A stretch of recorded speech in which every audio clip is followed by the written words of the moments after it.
মাসউদ রাদিয়াল্লাহু তাআলা আনহু বর্ণনা, তিনি বলেন নবী করিম সাল্লাল্লাহু আলাইহি ওয়াসাল্লাম বলেছেন, যে ব্যক্তি কোরআনের একটা হরফ পড়বে আল্লাহ তাআলা তার আমলনামায় 10টা নেকি দান করে দিবেন। সুবহানাল্লাহ। তিনি বলেন যে কোন ব্যক্তি যদি একবার আলিফ লাম মিম, এই যে কিছুক্ষণ আগে বললাম, এই যে ছোট্ট একটা আয়াত পাঠ করে, এখানে 3টা শব্দ রয়েছে, এই 3টা শব্দ পাঠ করলে আল্লাহ তাআলা তার আমলনামায় 3 10 30টা নেকি দান করে দিবে। আর রমজানে এটাকে 70 দিয়ে গুণ দিলে অনেক নেকি হয়ে যাবে। সুতরাং কোরআনের আপনি যে কোনো একটা হরফ পড়েন না কেন, এতে করে আল্লাহ তাআলা আপনার আমলনামায় 10-10টা করে নেকি দান করে দিবেন।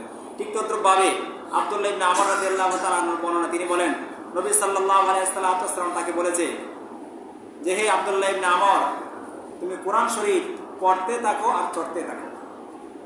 অর্থাৎ মৃত্যুর পরে যে যতটুকু কোরআনে কারিমের হিফজ করেছে, মুখস্থ করেছে, ওই হাফেজে কোরআনকে কেউ সম্পূর্ণ হাফেজে কোরআন, কেউ অর্ধেক হাফেজে কোরআন, কেউ 5 পারার হাফেজে কোরআন, কেউ 1 পারা, মানে যে যতটুকু পড়েছে তাদেরকে আল্লাহ তাআলা বলবে যে, হে আমার বান্দা, তুমি পড়তে থাকো এবং তোমার পজিশন উপরে নিয়ে যাইতে থাকো। কোরআনের মধ্যে কতগুলো আয়াত আছে? 6666 আয়াত, তাকরার সহ, বারবার এক আয়াত একাধিকবার এসেছে। আর যদি তাকরার বা একাধিকবার আয়াত বাদ দিয়ে গণনা করি তাহলে হয় 6232 আয়াত। সুতরাং পুরা কোরআন শরীফ যারা মুখস্থ করছে, যারা সম্পূর্ণ হাফেজে কোরআন, তাদেরকে যখন আল্লাহ বলবে যে কোরআন শরীফ পড়তে থাকবে, তারা যখন পড়তে থাকবে, তারা পড়তে যখন কোরআনের কারিম খতম হবে, তাদের পজিশন সবচেয়ে উপরে হয়ে যাবে, 6232 নম্বর অ্যাপার্টমেন্টে তাদের জায়গা হবে। সুবহানাল্লাহ। আপনার ভিতরে যদি 10টা আয়াত থাকে, আপনার পজিশন হবে 10 তলা ফ্ল্যাটে।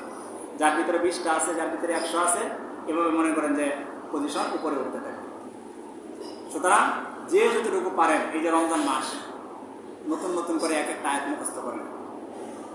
কারণ জান্নাতে যখন আপনি যাবেন, আফসোস হবে আপনার একসাথে চলাফেরা করেছে আপনার ভাই, আপনার কলিগ, আপনার বেসমি, সে দেখা গেছে তার 20টা আয়াত মুখস্থ ছিল, আপনার 10টা আয়াত মুখস্থ, সে থাকবে আপনার 10 তলার উপরে।